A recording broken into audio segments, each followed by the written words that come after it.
Okay, so we will start the second part of this is Bangalore seminar, and the second speaker, as I said earlier, is Debabrata Karmakar from the center, and he will be talking about optimal transport and some applications to PDE. Once again, there is also a pedagogical type of a talk, so please feel free to intervene and just ask questions. So.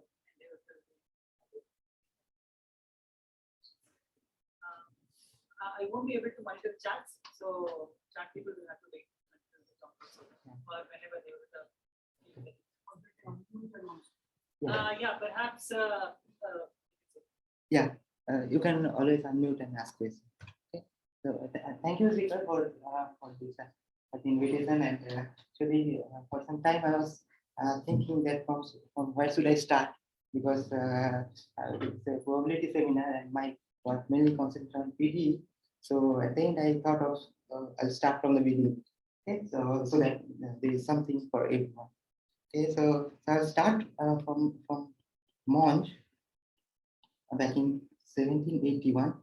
So he was interested in the following question. So suppose you have amount of soil that to be extracted from the earth, and suppose and it has to be put into some construction work. Okay, so, and we will model this amount of soil and the construction work both by some Borel methods. Okay, new, these are all Borel methods. And so mu basically gives you the mass distribution of the soil, and nu the mass distribution of the construction. Okay, and so you don't want to over extract the amount of soil or insufficient amount of soil needed for the construction. So a basic assumption should be like the amount of soil and so mu, and we model both in this probability measures in say RA. Okay, and so the amount of soil needed for the construction should be equal to the amount of soil needed for the construction, right? So that is a fundamental assumption. You can always assume that, and we can both normalize it to 1. Okay? And so these are just a model. And now you need a transfer mechanism, right? So how do you transfer? So suppose a point X, you want to transfer to some point Y. Okay? So for the transfer mechanism, we'll model it by some Borel map T. Okay? So T is a Borel map from Rn to Ra. So basically, T tells you the amount of mass located in from where it should be transported to, right? So mass which is located at is where we should transport it.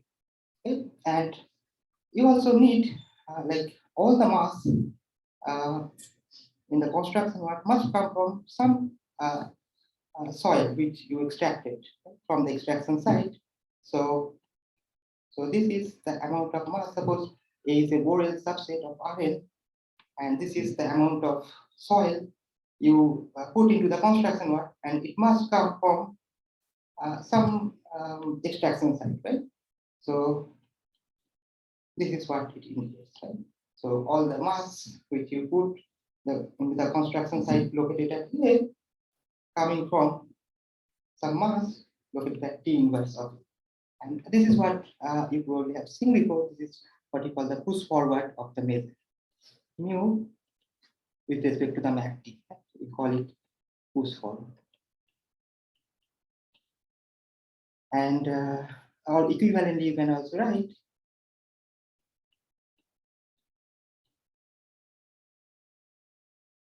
integral. Suppose phi is a test function, you want to integrate with respect to measure d nu. It is exactly equals to phi of dx d mu x, or a simple change of variable. I will come to that. Okay, so yeah, this is the push forward, right? Okay, and now the transportation is not free; it is cost. Right? So that we model by some measurable cost. So Cxy, C is a mapping from Rn cross Rn to say 0 infinity, so real value, and Cxy precisely tells you the cost of transporting 1 unit of mass from x to y. So, right, so this is our saying. So mu nu are given, okay, and C is given, and suppose T is given, then your total cost. So your total cost with respect to the transportation map T is integral. So let me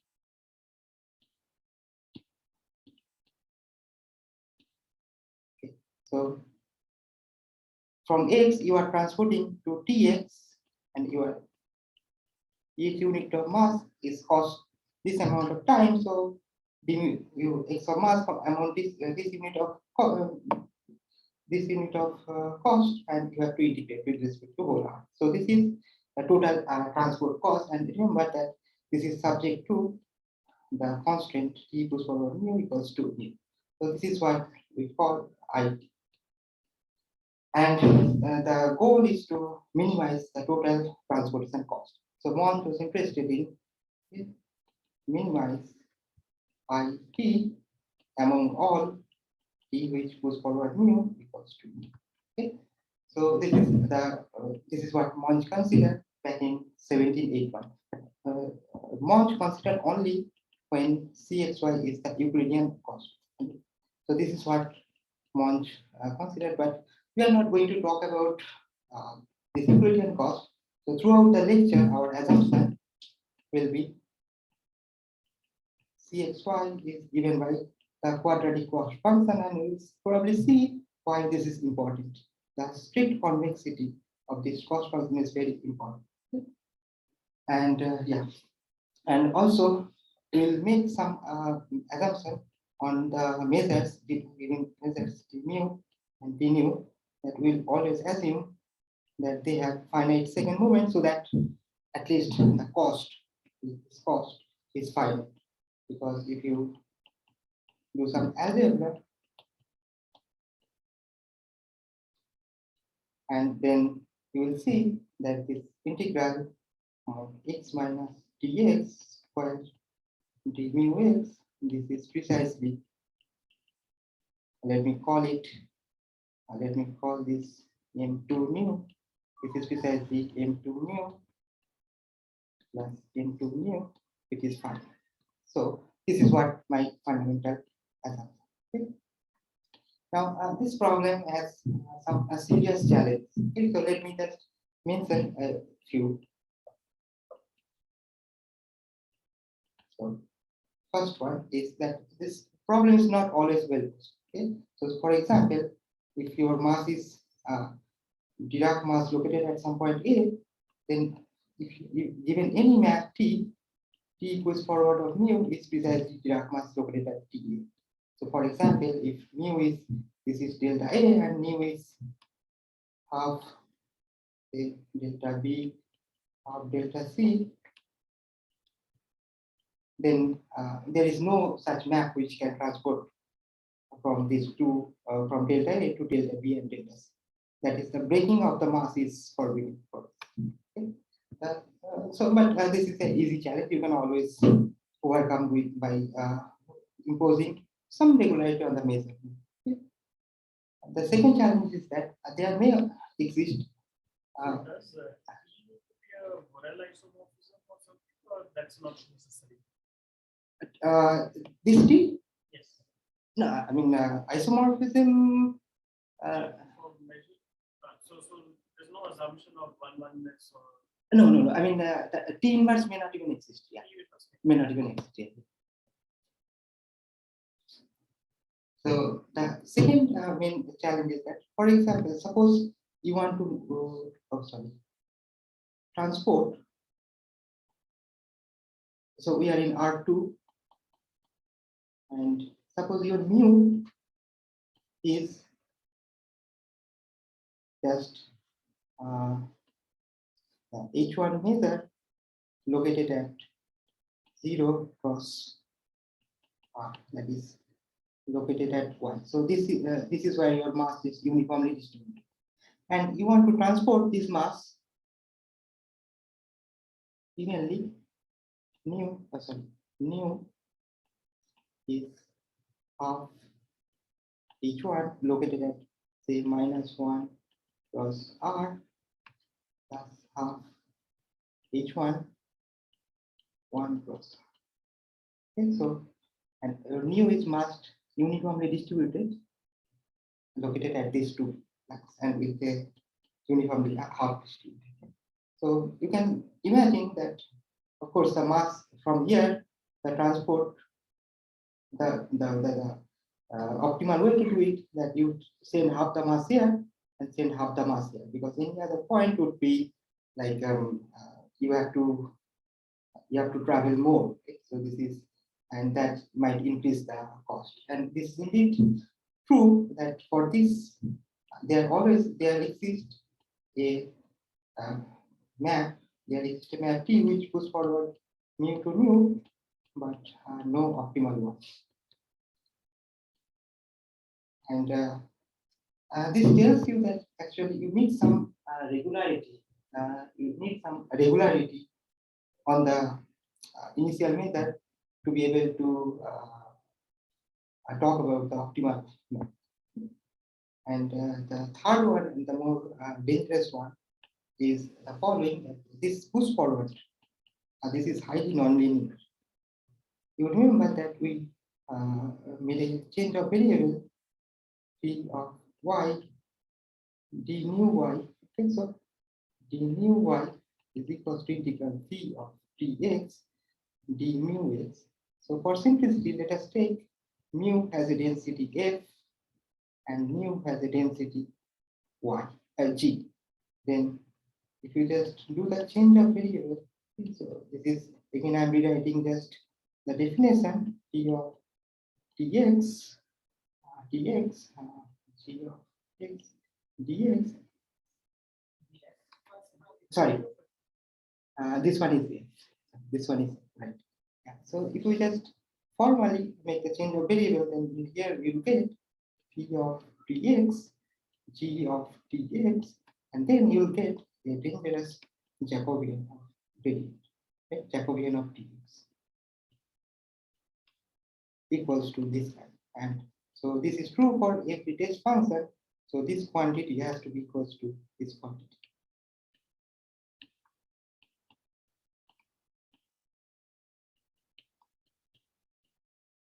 So you see, and this is the constant, right? So we have this constant. So and this is highly nonlinear in the derivative. So at most from the finiteness of the cost, and remember that we are considering the quadratic cost, right?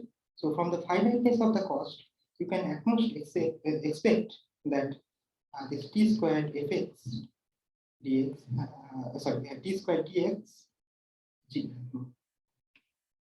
t squared dx square integral fx dx. This is finite from the finiteness of the box. This is what you can at most expect.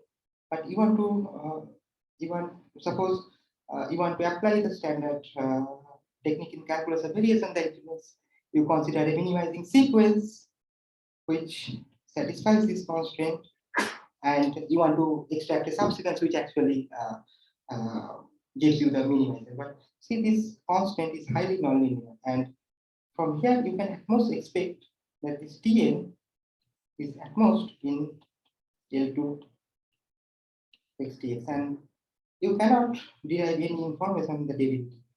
And even it is possible to derive. Yeah,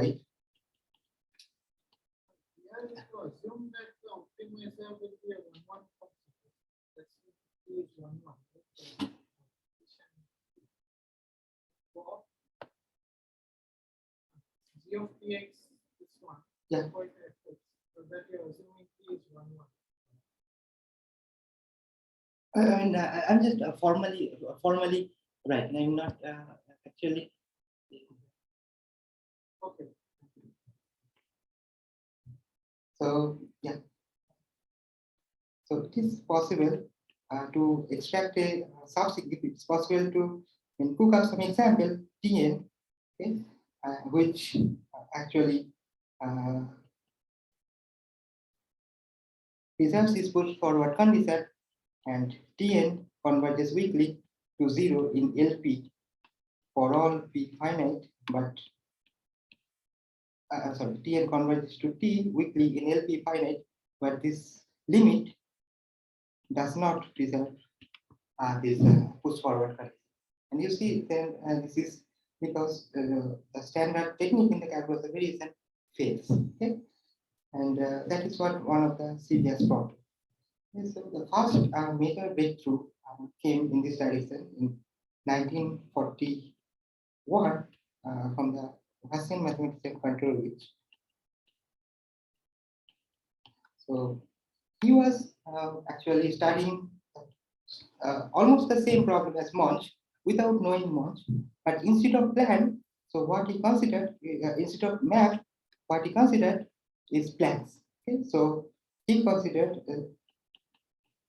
he wanted to minimize over all. Let me just first write down, then I will explain.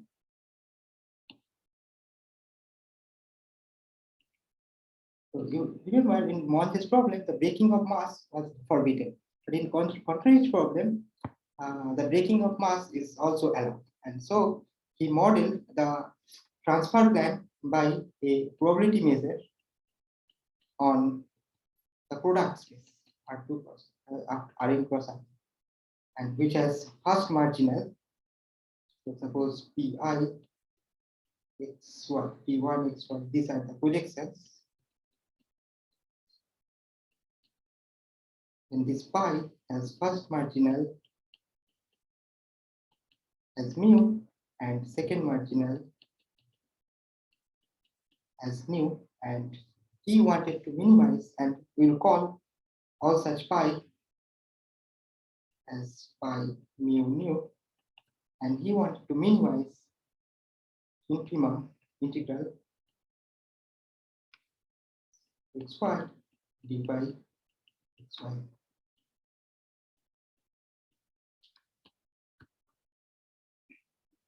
So the advantage, so let me just ask you, if you have any questions, please ask me, because I used a lot of notations, and if you have any doubts, please ask me. So, okay, so, okay. All right, so, yeah. So the advantage of this Contreras problem is that, say, this is linear in pi. Pi going to this one is a linear.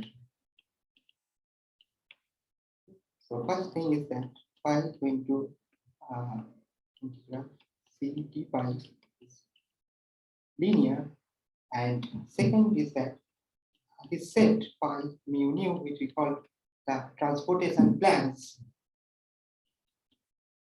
this is always non-empty, contrary to the monster, right? And because the product method is always be in this transport plan.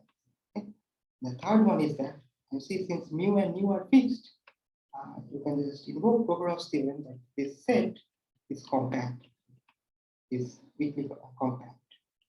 And whenever I say compact, that means with respect to, of course, the weak convergence, that is against continuous bounded form. Okay. And so under fairly reasonable assumption on this cost function, for example, if C is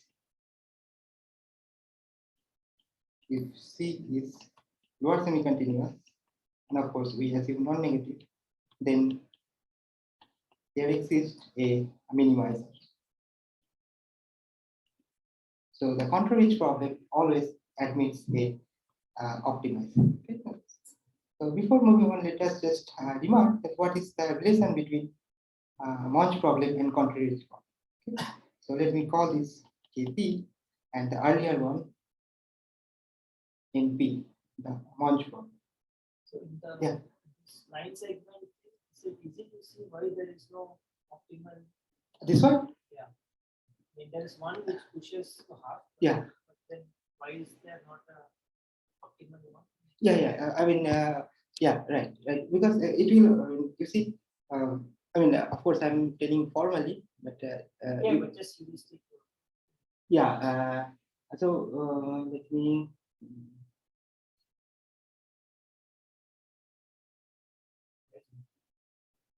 Yeah. But he said that.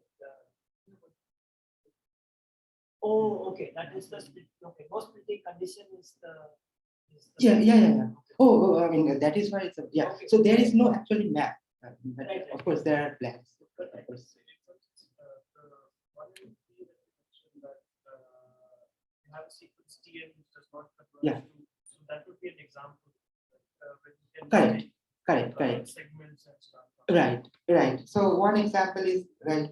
So suppose you divide the whole interval 0, 1. Okay, you send half the mass here to 1 and half the mass here. Okay, and then you do it periodically, you extend it periodically. You can see that that converges to 0, and clearly 0 is not a good push forward. Okay, yeah. So right, so let me mention a relation between MP and K. So see, MP.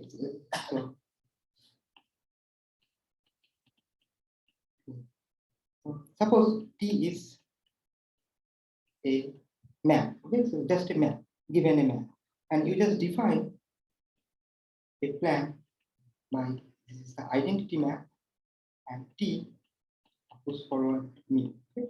And you can easily check that this guy, if T push forward mu to mu, then this is always in this admissible transference plans, and the cost corresponding to T is same as cost associated with this part. It's just simple take from the definition of the push point. Okay? And therefore, a map always induces a plan, right? And we are taking the infimum, so the Monge problem always less or equals to, bigger equals to, the Monge problem is always bigger than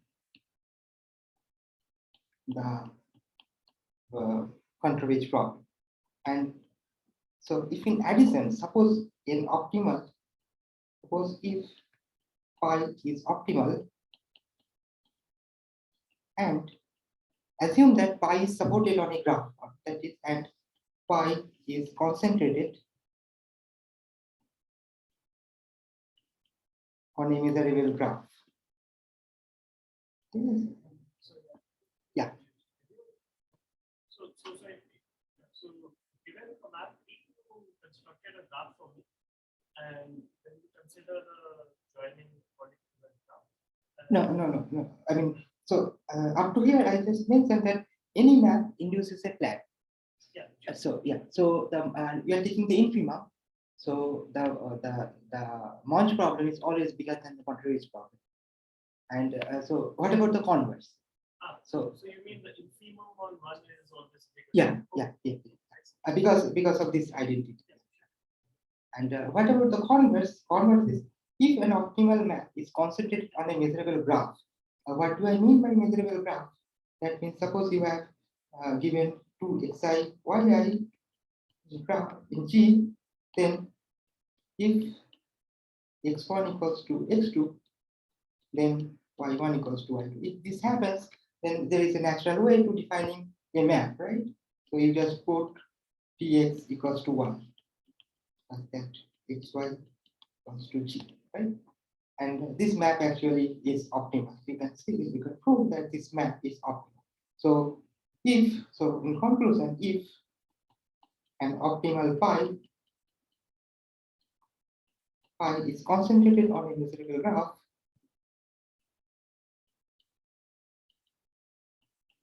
on graph G, then Monge problem admits a solution. Because we have this equality, right? Then we'll have that equality. Okay? But still, I mean, this remarks are far from solving the actual Monge problem. So what Contreras did actually, let me just remember that I already mentioned that at that time the Contreras was not aware of Monge problem, okay? And it was in 1941. And he only came to know about Monge problem in 1946, right after the Second World War, when he was attending a conference in honor of Monge. And after I think 2 years or so, he only made a discovery relating this Monge with his work and the Monge problem. And but that discovery is actually Monge was working on something called descriptive geometry, which actually here I'll talk about something called Contreras potentials. So these are normal to the graphs, but that is the discovery he actually solved actual Monge problem. Okay, so but he made an important connection between with the Monge problem, which I'm going to discuss. What do you mean by the Monge problem? The first one, which I. But what do you mean?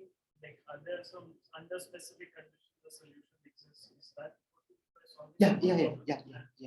Yeah. Right. So which I'm going to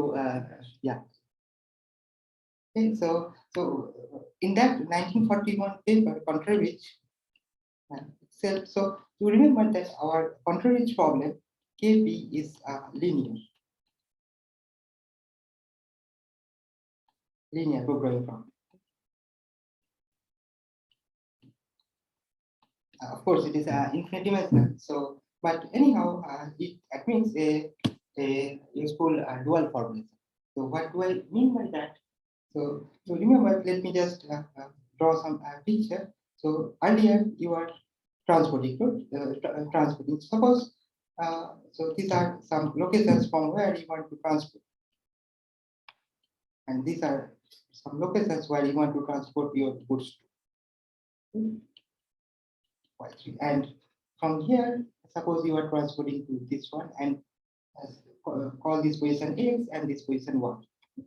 And you are spending Cxy amount of time. Okay? Let me just remind you that we always, in this talk, we always consider the quadratic cost with the half here. Okay? And you are spending Cxy amount of money to transport each unit of mass. So the dual formalism suggests that. So suppose somebody came along and he tell you that suppose that he will buy your material from location X with price say 5x, and it sell you to the location Y price psi y. sorry, let me remove, let me call it psi x and phi x. So your assignment is already known. You know that from where you want to transfer. So x is going to 1. Okay, and here you are buying it with price psi x and selling it with price psi y. Okay? So your total profit is psi y minus phi y minus psi x, and um, and this will not cross your actual what you are actually spending cx amount of money. So this is what is the new proposal which came to you, and of course you would accept such proposal, right? So you are already, transporting, you are already spending cx y amount of money, but now your his profit will not exceed this money. So this is a good substitute for you, right? And so the total profit, What are costs? yeah, both are prices. So one is the buying price and one is selling price. So psi x is buying price and phi y is selling price. So this is my profit, and so the total profit is phi y d mu y minus psi x d mu x, of course subject to this constant that phi y minus psi x is always less or equals to cxy, and this is we call the dual problem. And the contrary is actually showed that you can rearrange these prices in such a way, and of course let me just remark that in this constraint, suppose you integrate with respect to phi, then using the marginal condition, you see this quantity is exactly giving you this, right? So you can integrate with respect to any admissible plan, and that gives you that dp, the dual problem, is always less or equals to control which problem. We're just integrating the constant. Maximize. Yeah, sorry. Right. Yeah. Right, you are correct. So yeah, so for any admissible transportation plan phi and any admissible prices phi psi, you can just integrate and you get the dual problem is always less or equals to control problem. And what control actually proved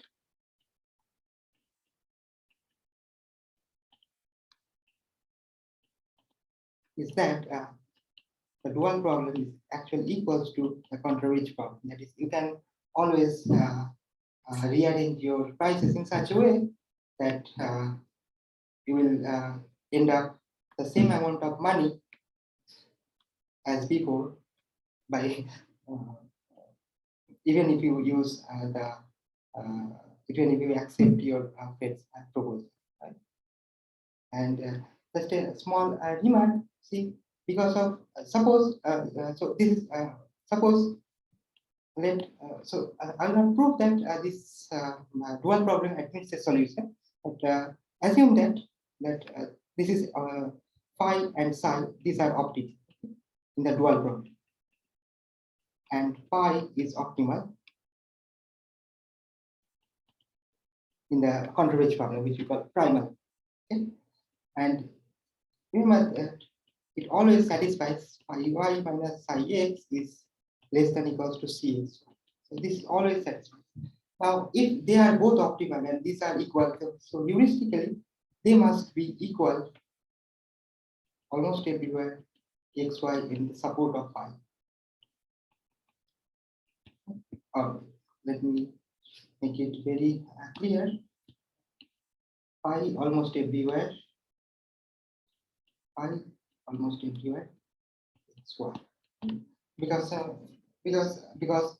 if the strict inequality holds, you can always increase your selling price. Right? If strict inequality holds, you can always increase your selling price, and that in turn will increase your this maximizer. So this cannot happen. So at least heuristically, this relation must hold for an optimal prices and optimal time. Okay? So now let me do some simplification. So remember that we were considering half mod x minus y.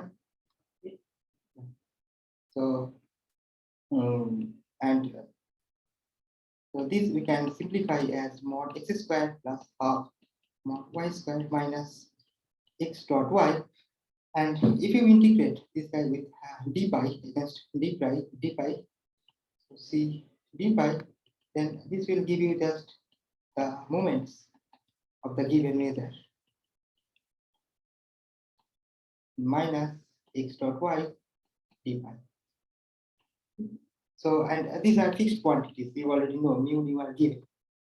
And if you believe me, then this dual problem equals to control problem can be using these simplifications. It can be reduced to that suprema x dot y d pi belongs to pi mu supremum, because here is a minus sign. So this is the control problem, and the dual problem will become integral, let us call it phi tilde d mu plus some psi tilde d mu, where phi tilde y plus psi tilde x is bigger equals to x dot y. Okay, that's some simple copy. Sorry, here you have suprema. Okay, just because we can break this quadratic term into this moment term minus the interaction term. So this is what becomes dp equals to k.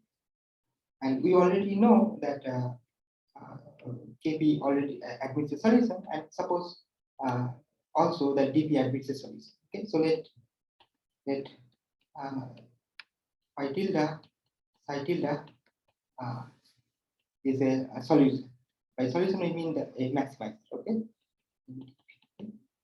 and then of course phi tilde y always bigger equals to, because of the constant, minus psi tilde x, and this is true for all xy, right? So I can define my new price psi tilde, say 1, which is suprema x dot y minus psi tilde x. And you see my new selling price is always lesser equals to the initial selling price. Okay? And of course, I mean, after this breaking, you lost your this interpretation of buying selling price. But anyway, we want to maximize this. Okay, so given any maximizer, we define my new variable phi 1 tilde by this, and then in turn you define your new psi 1 x, which is supremum x dot y minus phi 1 tilde. Okay? And you can easily see that this new phi tilde, psi tilde,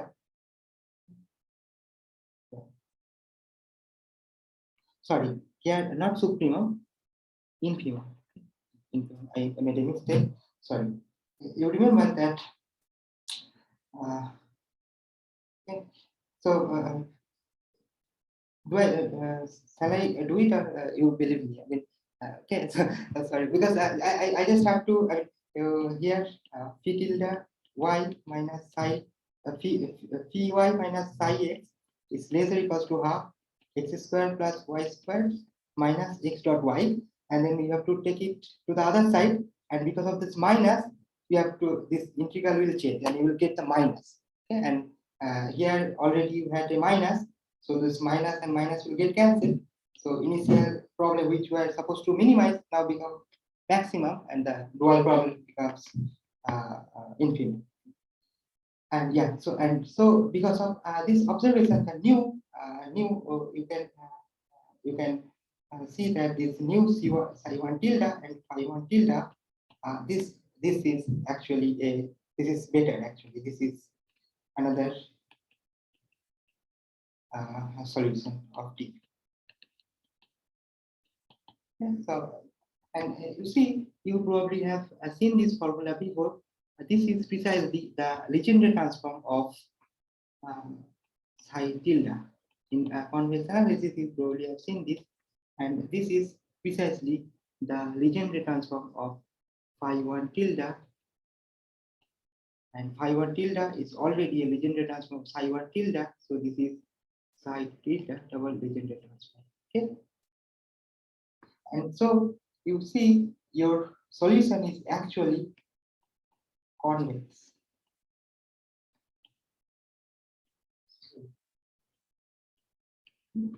So, and you know that the Legendre transforms of a function is convex. So you are maximizing over a over some linear functions. Linear functions are convex, and the suprema over all convex function is convex.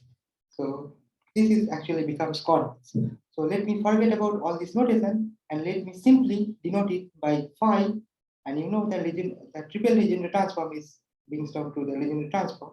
Okay, so this is your solution. Okay? Is a solution to the dual problem. And you remember that the identity that you remember that yeah, this identity must hold pi almost everywhere, which in this setting after this simplification brings was down to pi x plus pi star y is equals to xy pi almost everywhere xy. And so that has some advantage. See, you know that, and you know that this phi is convex because it's a Legendre transform of some function, and therefore locally restrict, and therefore differentiable almost everywhere. Okay, so just formally differentiate this equation with respect to x, and what you get is gradient phi of x equals to y. So that means your target point is gradient of some function. Of course, here some regularity of the phi has to be assumed, and this differentiability is almost everywhere in the Lebesgue sense. Okay, and if your initial measure mu is absolutely continuous with respect to the Lebesgue measure, then this implies this gradient phi exists mu almost everywhere, and which is true for mu almost everywhere, that is also true for pi almost everywhere.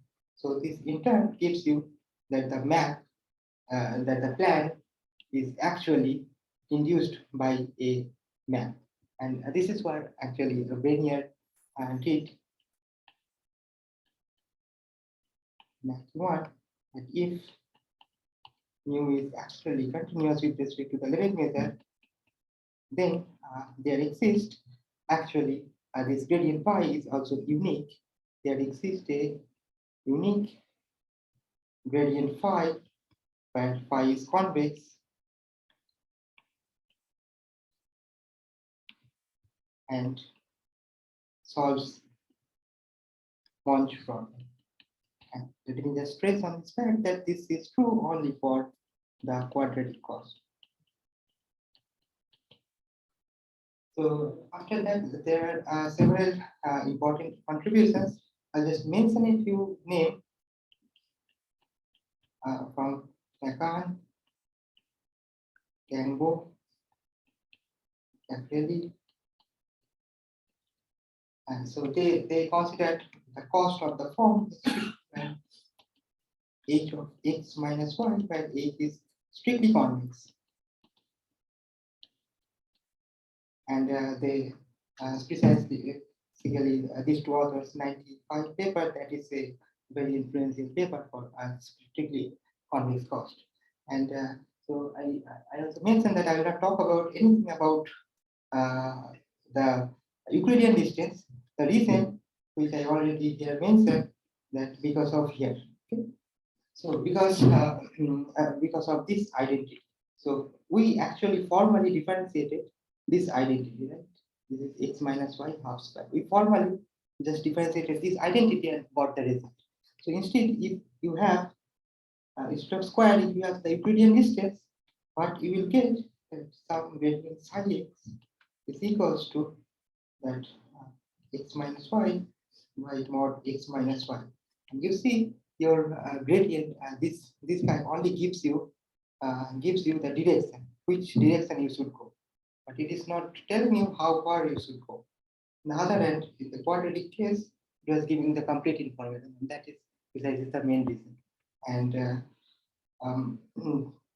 and for Euclidean distance, the first I think complete answer came from Sudhakar, but with some there are some missing some arguments were not complete in Sudhakar in 77, but it's a huge 200-page paper. And again, but the first actually the correct proof came from Evans and Gang. Evans and Gambo, sorry, video in 99, and yeah, that is again a very long paper, and they use actually PDE technique, okay, PDE method, and this Sudhakar approach of Sudhakar was taken, corrected by Ambrosio, I think in 2001, and around the same time, Schrödinger and Wang,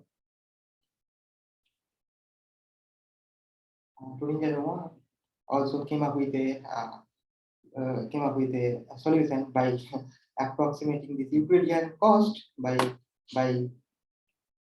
strictly convex cost. And later on in 2011,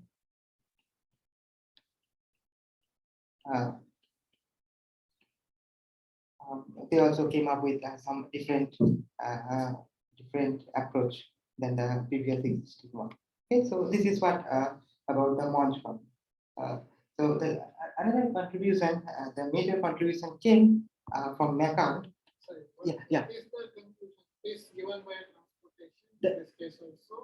In the quadratic case, it is the gradient by a gradient of a convex function. Yeah, but in this Euclidean distance case, Uh. the two problems are equal, or that is more general? One problem and the Cantor's problem. If you are only, consider the value, they actually equal for actually general measure. If your initial measure is not actually not Dirac actually, it doesn't contain any atom, then these two value are equal. But the existence actually you need something. It does not give mass to h minus 1 dimensional Hausdorff measure. So But the conclusions here are something stronger with the property of the. yeah.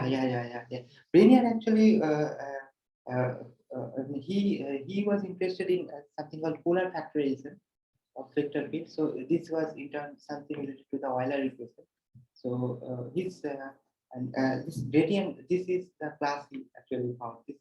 For him actually this factorization that is what more important to him. Sorry?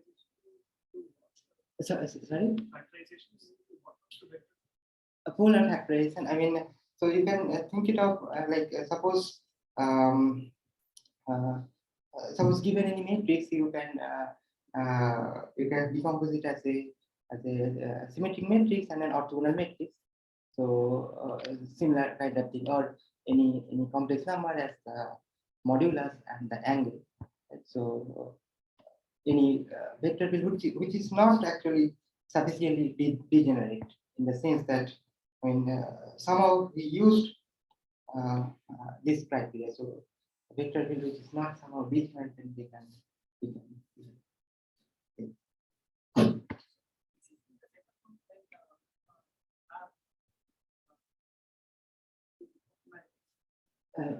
All is it?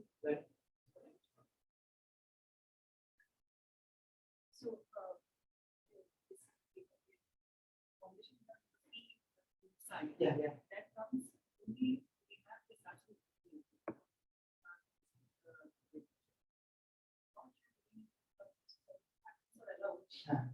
So, particularly in terms of, for example, if I have a measure. Yeah. And I take a sample Right. from that measure. Right. And I take the terminal measure. Uh-huh. I have a sample from that terminal Right. measure. So these are now finite. They are Yeah. display convex. Right. Yeah. Yeah. So in that case, optimal would be this. The number of particles has to be same. Otherwise, you cannot. Yeah. Number of particles Yeah, are yeah. identical. Then, Because yeah. no splitting happening. Right. Right. So, but in that case, the optimal So the number of particles has to be same, and the neither has to be uniform distributed over all particles. Then it boils down to what is called Barkov theorem, and which is precisely the extreme points of the bistochastic matrices are precisely the Parvotison matrix. that is going to be Yeah, yeah, yeah. Okay, so I'm already a little bit behind the schedule, so let me just mention another important remark about Macan, another important contribution about Macan. So he was it is in 1997. So he was interested in the unique ground state of the energy functional of the form. So some rho you can think it of as rho power some gamma power p bigger than 1 and some interaction energy.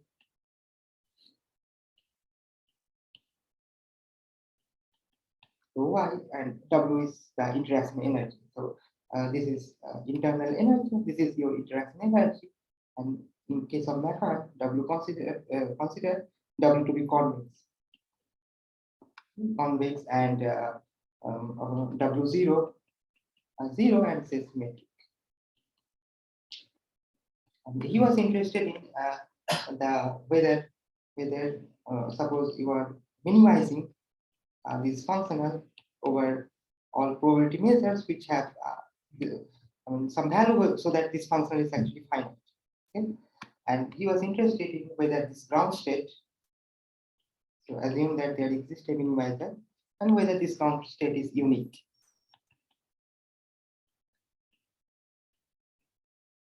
And a naive approach would be to take two minimizers, right, rho 0, rho 1, and make some interpolation and see whether this actually minimizes the image. Okay. And the only interpolation I know of, right, so the standard interpolation. Right? So suppose this is your rho t, and actually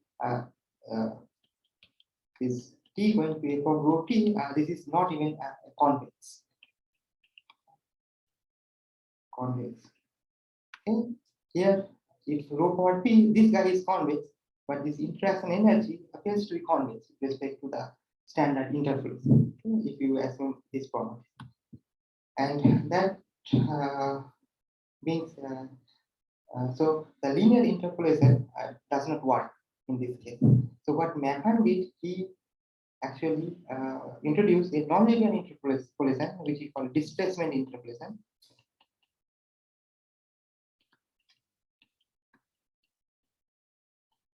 So instead of interpolating between two measures, he interpolated between in the space. Okay? So given rho 0, rho 1, so these are all densities now. Okay, so that means integral rho dx equals to integral rho dy is 1, and all are non-negative. And by Brenier, there exists a unique gradient of a convex function which moves forward rho 0 to rho 1, and he introduced rho t. So instead of the standard interpolation, he interpolated between the space. It plus t gradient p moves forward to 0. So at t equals to 0, this is just the identity. And so this is identity push forward rho 0 is rho 0. And at t equals to 1, this is just the gradient push forward rho 0, that is 1.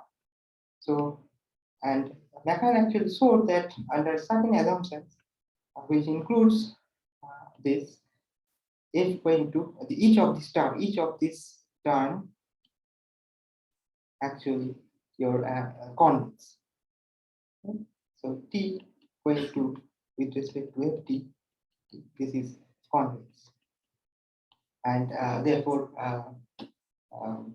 under certain circumstances it is actually strictly convex, and in that case the minimizers are unique. So what actually Macan proved is something, what Macan found is something, it's called the geodesy. I mean, it is not well defined in the space of Rho measures, but still, I mean, what he actually find is called the geodesy. So what I mean by that, so we need to go back to which was lecture, and we need to talk about something called a transport equation. And so given a vector field, okay, V, this is a mapping from Rn, and it may depend on time to Rn. So at each point x and time t, this is giving you a direction which way to go. Okay, and suppose rho zero initial density, and you want to see how this rho zero evolves with respect to this velocity field, right? And you can simply, if rho xt denotes the density at time t, Sorry, yeah. This last question, can you say what you are doing now? I mean, that is a statement that we going to that is convex. Yeah. That's a theorem. Right. Yeah. Okay, now what are you doing with it? So I'm trying to explain that this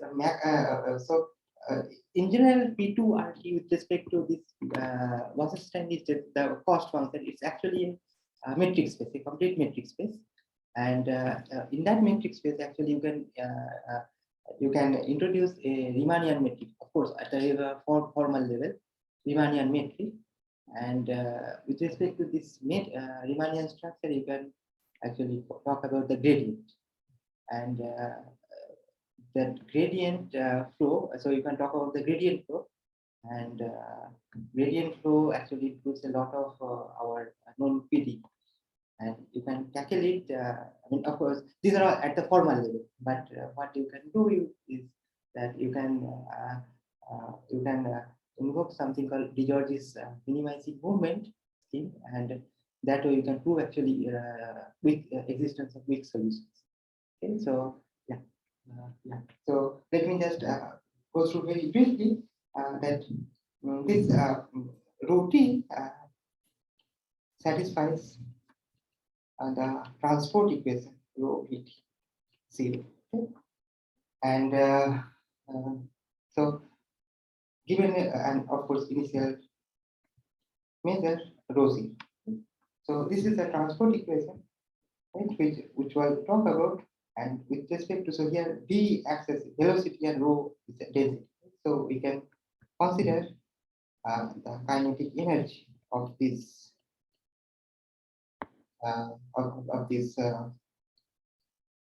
flow, and what actually Brenner's this yeah, right. So this is the kinetic energy associated with this density and velocity, and a few years later actually Binamau and Brenner 98. So it actually appeared in 2000. So what they proved is that the cost, the Monch problem, so that is infimum of half into the x minus dx, this is actually equals to infimum of rho, such that rho satisfies transport equation at initial position rho 0 and the final position rho 1. Here infimum to just right, rho 0 equals to rho 1. So so this is just a cost, right? And this tells you that you have a different cell structure. So you have seen this actually formula before. So forget about this regularity. If you just consider rho as Dirac mass located at a curve xt, then you will see that this formula actually none other than that mod gamma prime t square dt. If you minimize over all such absolutely continuous curve with initial position say x0 and final position x1, then you will precisely get mod x0 minus x1 square, right? So this is what we get. And this formula is precisely this one. Of course, I mean, here some smoothness is required. Okay? And this actually, this enables one to consider a Riemannian structure on this space of probability measures. So I will be very formal, or yeah, I'll be very formal. So yeah. Can I get 2 to 3 minutes, and then I will just sum up what I'm trying to. So, you consider probability measures Rn and with finite second moment, okay, and on that you consider the cost function. So call it dw. So dw mu is precisely half the Monge problem. Okay, the Monge problem corresponding to the cost or half. Then this is a complete metric space. And because of the minimum linear gives a differential structure on this space, and that enables one to talk about the gradient. Okay, so if you so here you see you have a inner product structure, right? So given two curves ρ1 ρ2, there you can associate a vector with v1 v2, and the inner product is precisely the integral v1 v2 dot rho, right? So this is an inner product, and with respect to this inner product you can actually talk about the gradient of a,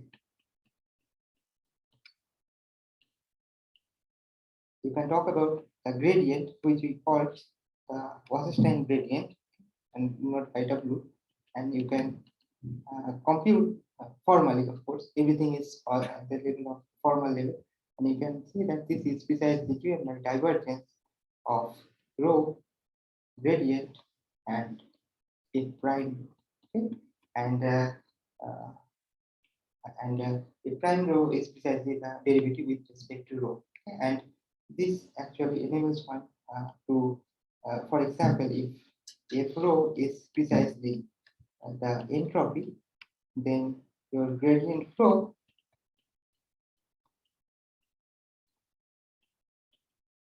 is precisely the heat index. Okay, so, and there are several others also.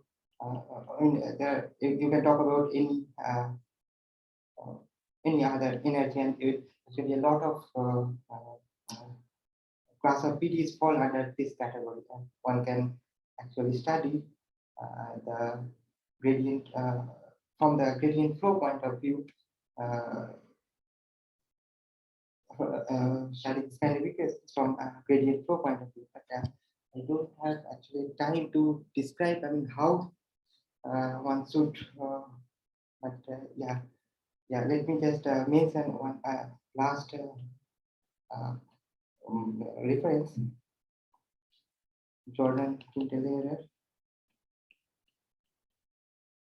auto, and so if you are interested, then you can discuss this paper, and this actually give you some idea. Actually, you can forget about, so the important message is that you can forget about this differential structure, and you can only concentrate on the metric structure, and there you can employ something called de Giorgi's minimizing movement scheme, and you can actually prove the existence of weak solutions. But I think I don't have time for this. Sorry. Thank you. Thank you.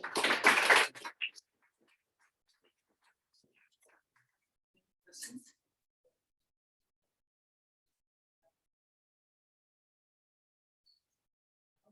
Yeah. Wow. When you said this thing is the same as the Monge problem, Right, yeah, down. Yeah. So this most problem for that rho naught and rho one, right? Yeah, But yeah. what is the V? Which V? B. Yeah, here you see this problem is actually if B is given, then this problem is ill-posed because your both rho 0, rho 1 are given. So given any initial data, if rho 1 is not given and B is given, that is well posed. But So this is yeah, having so- over V also. yeah, you have to find B also. Yeah. Just checking if there are any questions online. Okay. Are there any more questions? So you're welcome to ask questions over the cup of tea and coffee and snacks also that are available upstairs in the canteen. And so let's take this opportunity to thank both the speakers for their wonderful contribution.